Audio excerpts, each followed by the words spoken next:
வக்ரதுண்ட மகாகாய சூரியகோடி சமப்பிரப ஹவிக்னம் குருமே தேவ சர்வகாரியேஷு சர்வதா. தென்னாட்டுடைய சிவனே போற்றி, என் நாட்டவர்க்கும் இறைவா போற்றி. அன்பர்களே நண்பர்களே, இந்த புத்தம் புதிய காணொலியில் உங்கள் அத்துணை பேரையும் சந்திப்பதில் மிக்க மகிழ்ச்சி கொள்கிறேன். இன்னைக்கு நம்ம பார்க்க போகிற தலைப்பு மீன ராசி.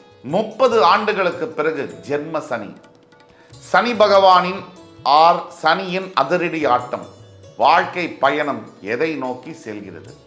30 ஆண்டுகளுக்கு பிறகு என்னவா ஆக போறாங்க, என்ன நடக்க போகுது, எது உண்மை எது பொய், எதை எதிர்பார்க்கலாம் எதை எதிர்பார்க்க முடியாது, அதை பத்தி தான் இன்னைக்கு பேசணும். சனி பகவானின் அதிரடி ஆட்டம், ஜென்ம சனி தொடங்குகின்ற உச்சகட்ட போராட்டத்தில் மீனராசி. உண்மையான விஷயம் என்னன்னா, அது நடக்காது இது நடக்கும் இப்படிலாம் ஒன்றும் ஆகாது அப்படி என்ன சொன்னாலும் உண்மை என்னன்னா, 7.5 சனினா நாம பிரச்சனையை எதிர்பார்க்கணும். பிரச்சனை வரத்தான் செய்யும். அந்த பிரச்சனையை எப்படி எதிர்கொள்வது அப்படிங்கிறத பற்றி தான் நம்ம யோசிக்கணும். அந்த பிரச்சனையே இல்லைன்னு சொல்லி நம்ம ஏமாத்திக்க கூடாது. 7.5 சனினா என்ன சார் நடக்கும்? லட்சத்தில் ஒருத்தருக்கு கோடியில் ஒருத்தருக்கு நல்ல யோகமான காலமாக இருக்கும். 7.5 சனி அஷ்டம சனிலேயே அது லட்சத்தில் ஒருத்தருக்கு. எக்ஸாம்பிள்ஸ் எப்படின்னா, எக்ஸப்ஷன்ஸ் கெனாட் பி எக்ஸாம்பிள்ஸ்ன்னு சொல்லுவாங்க. விதி விலக்குகள் என்றைக்குமே விதியாக முடியாது. அந்த அடிப்படையில் சனி பகவான் 30 வருஷத்துக்கு பிறகு உங்கள் ராசிக்கே பெயர்கிறார். முதல்ல சந்திரன் என்பது மனோகாரகன், நம்ம மனசை குறிக்கக்கூடிய ஒரு கிரகம். அந்த சந்திரனை சனி பகவான் ஆட்கொள்வது அப்படிங்கிறது தான் 7.5 சனி அப்படிங்கிற ஒரு நிகழ்வாக நம்ம பார்க்கிறோம். மனசை சனி பிடிச்சாச்சு அப்படின்னா, நம்ம பல தடவை சொல்லியிருக்கோம், மனசு சரியா வேலை செய்ய.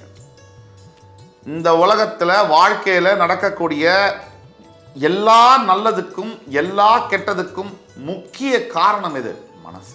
நம்ம சுற்றி எவ்வளவுதான் பிரச்சனை இருந்தாலும் ஒரு சிலரை பாருங்க, அப்படியே இடிச்ச புலி மாதிரி உட்காந்துருப்பாங்க. அவங்களோட மனசு அந்த மாதிரி. ஒரு சிலர் சம்பந்தமே இல்லாத பிரச்சனை எங்கேயோ நடந்தாலும் அப்படியே பதறுவாங்க. அவங்க மனசு அந்த மாதிரி.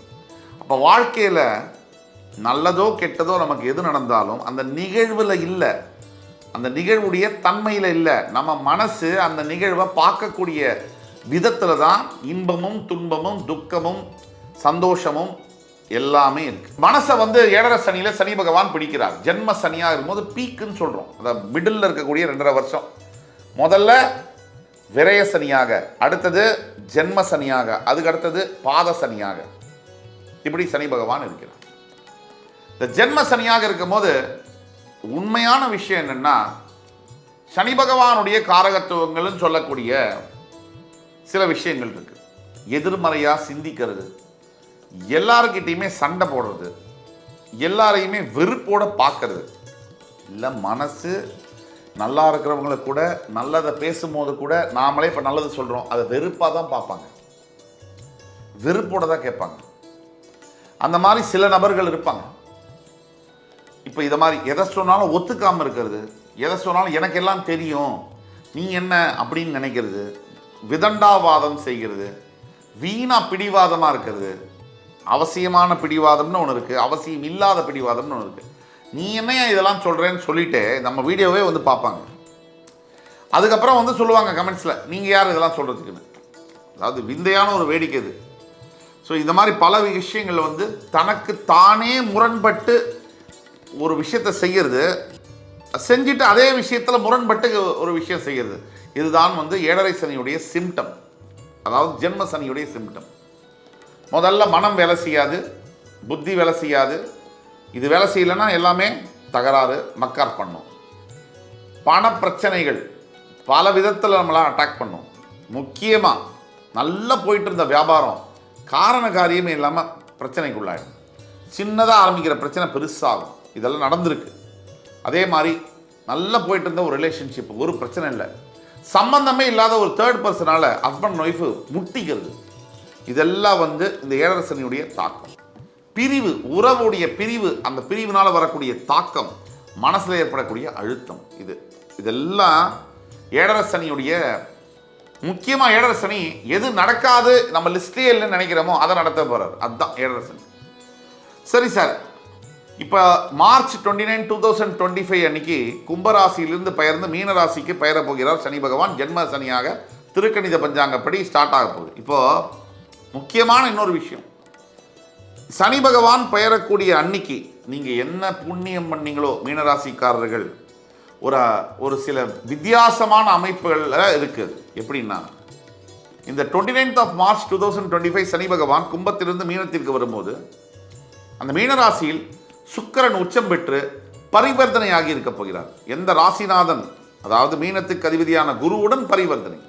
ராசிநாதன் உபஜயஸ்தானத்தில் சுக்கிரன் வீட்டில் பரிவர்த்தனை பெறுகிறார். சுக்கிரன் உங்களுடைய வீட்டிலேயே உச்சம் பெறுகிறார். பரிவர்த்தனையும் பெற்று உச்சமும் பெறுகிறார். இது ஒரு மிகப்பெரிய அமைப்பு. இதனால உங்களுக்கு ஒரு கோல்டன் ப்ரொடெக்ஷன் அப்படிங்கிறது கிடைக்கும். கடவுளுடைய ஒரு Z+ ப்ரொடெக்ஷன் அப்படிங்கிற மாதிரி உங்களுக்கு கிடைக்கும். 1, 2, அதாவது உங்களுடைய மீனராசிக்கு அதிபதியானவர் 3ஆம் இடத்துல உபஜயஸ்தானத்தில் உட்கார போறோம்னா, நீங்கள் முயற்சி எடுத்தீங்கன்னா, இந்த 7.5 சனி ஜென்ம சனியிலையும் கூட முயற்சி எடுத்தீங்கன்னா அடுத்த 1 வருஷத்துக்கு உங்களுக்கு பணம் கிடைக்கக்கூடிய வாய்ப்புகள் உண்டு. பண பிரச்சனையிலேருந்து வெளியே வர முடியும். 2, திடீர்னு உங்களுக்கு எவ்வளவு பிரச்சனைகள் வந்தாலும் எங்கிருந்தோ சம்பந்தம் இல்லாத இடத்துல இருந்து ஒரு உதவி என்பது வரும். கடவுள் ரூபத்தில் மனுஷங்க வந்து உங்களுக்கு சம்பந்தம் இல்லாதவர்கள் சம்பந்தம் இல்லாத நேரத்தில் வந்து உதவி செய்வாங்க. 3, சூரியன் ராகு இணைவு அந்த ராசியிலேயே இருக்கு, உங்க ராசியிலேயே இருக்கு. 5 கிரகங்கள் மொத்தம். சனி உள்ள என்டர் ஆறாரு. சூரியன், ராகு, புதன், சுக்கிரன் ஆல்ரெடி மீனத்தில் 29th March இருப்பாங்க. இது ஒன்று. ராசிநாதன் 3லையும் உங்கள் ராசிக்கு 2ஆம் இடத்துக்கு அதிபதி 4ஆம் இடம் 2 கூடையவர் 4ல் கேந்திரம் ஏறுறார். அது யோகம்தான். ஆனால் அவர் ஏறக்கூடிய இடம் வந்து தப்பாக இருக்கு. அதை பற்றி நான் வரேன். அதுக்கு முன்னாடி வந்து 7ல் வந்து கேது இவர் இருக்காரு. ஸோ இதெல்லாம் நம்ம கணக்கில் எடுத்துட்டு தான் பேச முடியும். மொத்தம் 9 கிரகத்தில் 5 கிரகங்கள் ஒரு ராசியிலேயே கரெக்டாக சனி பயிற்சி 6 அன்னைக்கு இருக்காங்க. சூரிய ராகு இணைவு ராசியில் ஏற்படும் பொழுது, சனி உள்ளே வரும்பொழுது அரசாங்கம், அரசு சம்பந்தப்பட்ட விஷயங்களில் சிக்கல்கள் ஏற்படலாம். தேவையில்லாத பிரச்சனைகள், ஒரு நோட்டீஸ் பேமெண்ட் பண்ணாமல் அது இன்னும் டிஃபால்ட்டுக்காக லேட் பேமெண்ட் ஃபீ போடுறது, பெனால்ட்டி கட்டுறது, இந்த மாதிரியான விஷயங்கள் ஏற்படுறதுல ஜாகிரதையாக இருக்கணும். நல்ல விஷயம் எது அப்படின்னு பார்த்தோம்னா, ரொம்ப வருஷமாக வீடு வாங்கலை சார், எனக்கு வாகனமே இல்லை சார், எனக்கு சரியா இல்லை சார், வாழ்க்கையில் வேலை கிடைக்கலன்னா, இதெல்லாம் ஒரு அதிசயத்துக்கு இந்த 7.5 சனி நடக்கும் போதே, உள்ள ஜென்ம சனி வரும்போதே நடக்கும். அதுக்கப்புறம் அந்த வேலையில் எவ்வளோ நீங்கள் சந்தோஷமாக இருக்க போகிறீங்கன்னு அடுத்த கேள்வி. ஆனால் ஒரு வேலை வந்து கிடைக்கும், ஒரு நல்ல நிரந்தர வேலையானது கிடைக்கும் அந்த சமயத்தில். இதற்கு பிறகு இன்னொரு முக்கியமான விஷயம், டாக்குமெண்ட் ரிலேட்டடில் சைன் பண்ணும்போது ரொம்ப ஜாகிரதையாக நீங்கள் சைன் பண்ணணும். யார்? மீனராசிக்காரர்கள். எல்லாத்தையும் விட முக்கியமான விஷயம் என்னென்னா, உங்களுக்கு ரொம்ப உபஜயஸ்தானம்னா என்னது, 3ஆம் இடத்திற்கும் 8ஆம் இடத்திற்கும் அதிபதியான சுக்கிரன் உங்களுக்கு ராசியிலேயே உச்சம் பெறுகிறார் 7.5 சனி நடக்கும்போது. அது சனி பகவானுக்கு அவர் வேண்டப்பட்டவருங்கிறதுனால, நீங்கள் ஒரு மோட்சஸ்தானத்துக்கு அதிபதியான ராசிங்கிறதுனால நீங்கள் திடீர்னு சில அதிர்ஷ்ட வரவுகளை எதிர்பார்க்கலாம். தவிர அப்ராடு, ஃபாரின் அப்படிங்கிற பேச்சை எடுத்தாலே நீங்கள் மார்ச் 29, 2025 அப்புறமா ஒரு மாதத்துக்குள்ளே நீங்கள் அதை முயற்சி பண்ண தொடங்குனீங்கன்னா ரொம்ப சக்ஸஸ்ஃபுல்லாக வரும். இது நீங்கள் கவலையே பட வேண்டாம். இதெல்லாம் இருக்குது. ஸோ இது ஒரு பக்கம். எல்லாத்துக்கும் மேலே உங்களுடைய சனி பகவான் உங்களுடைய ராசிக்கு வந்த உடனே 7ஆம் இடத்துல கேது உட்கார்றதுனால தெய்வத்துடைய நேரடி பக்தி, அருள், ஆன்மீகம் இது சம்பந்தப்பட்ட விஷயத்தில் நீங்கள் ஈடுபடுறது, ஆல்ரெடி நீங்கள் ஒரு மோட்சஸ்தானம் அப்படிங்கிற போது இன்னும் பக்தியினால் ஈர்க்கப்படக்கூடியது. கடவுளுடைய போகாத கோவிலுக்கெல்லாம் தரிசனமே கிடைக்காதுங்கிற இடத்துலலாம் தரிசனம் கூப்பிட்டு கொடுப்பார். இதெல்லாம் நடக்கும். இந்த அதிசயங்கள்லாம் நடக்கும். சனி கேது ஒருத்தர் சமசப்தமாக பார்த்துக்கிறதுனால கோச்சார ரீதியாக மிகப்பெரிய அளவில் தெய்வ அனுகூலங்கள், தெய்வத்தினுடைய அம்சமாக சிலர் உங்கள் வாழ்க்கையில் வந்து உதவி செய்வார்கள். கண்ணுக்கு தெரியாத இடத்துல இருந்து உங்களுக்கு புரியவே புரியாது, யாருனே தெரியாது, திடீர்னு வந்து உதவி செய்யக்கூடிய தன்மைகள்லாம் இருக்கும். இன்ஸ்டண்ட்டாக நடக்கும். அது இதுதான் விஷயம். அப்போது ஒட்டு மொத்தத்தில் மீனராசிக்கு ஆமாம் ஜென்ம சனி வருகிறது, எல்லாருக்கும் தெரியுது, இதனால் பிரச்சனை தான். அந்த பிரச்சனையிலையும் பிளெஸிங் இன் டிஸ்கைஸ் அப்படிங்கிற மாதிரி அவ்வளோ பெரிய பிரச்சனையில் கூட உங்களுக்கு மிகப்பெரிய நல்ல விஷயங்களும் காத்திருக்கு. இதை நம்ம மறுக்கவே முடியாது.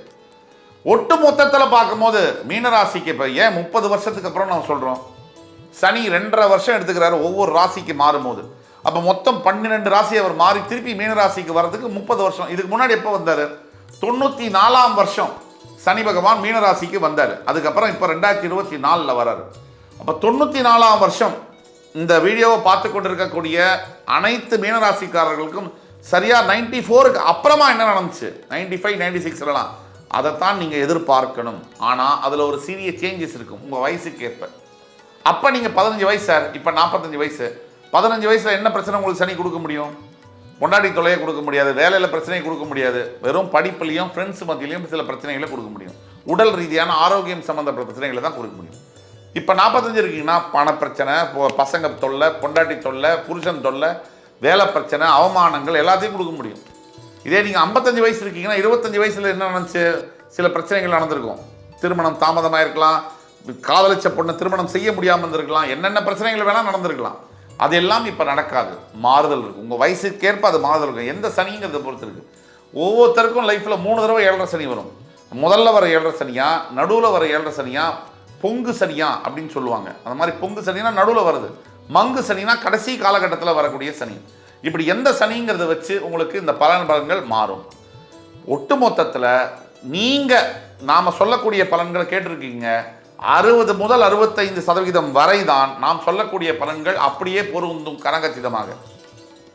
மீதமுள்ள 35 முதல் 40% பேருக்கு கீழே கொடுக்கப்பட்டுள்ள வாட்ஸ்அப் நம்பரில் நீங்கள் தொடர்பு கொண்டு உங்கள் பிறப்பு ஜாதகத்தை பார்த்தால் மட்டும்தான் உங்களுக்கான ஃபியூச்சர் ப்ரிடிக்ஷன்ஸை கனகச்சிதமாக சரியாக சொல்லித்தர முடியும் என்று கூறி, என் உயிரினும் மேலான மீனராசி அருமைப்பிக்க நேயர்களே, உங்கள் அத்தனை பேரையும் மறுபடி சந்திக்கும் வரை அதுக்கு முன்னாடி முக்கியமான ஒரு தீர்வுகளை மட்டும் சொல்லிடுறேன்.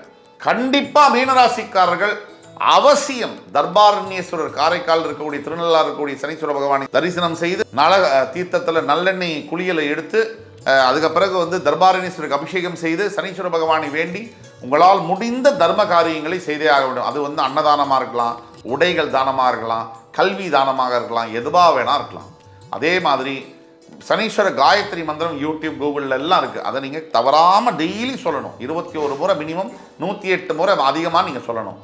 இதையெல்லாம் சொல்லும்போது என் உயிரினும் மேலான மீனராசி பெருமக்களுக்கு எல்லாம் நல்லதே நடக்கும், எந்த குறையும் வராது, நம்பிக்கை உடையார் இகழ்ச்சி அடையார், நம்பினார் கெடுவதில்லை, இது 4 முறை தீர்ப்பு என்று வாக்கியிருக்கணுங்க. மறுபடியும் உங்கள் எல்லோரையும் சந்திக்கும் வரை உங்களிடமிருந்து விடைபெறுவது உங்கள் சுபாஷ் பாலகிருஷ்ணன். நன்றி, வணக்கம், வாழ்க வளமுடன்.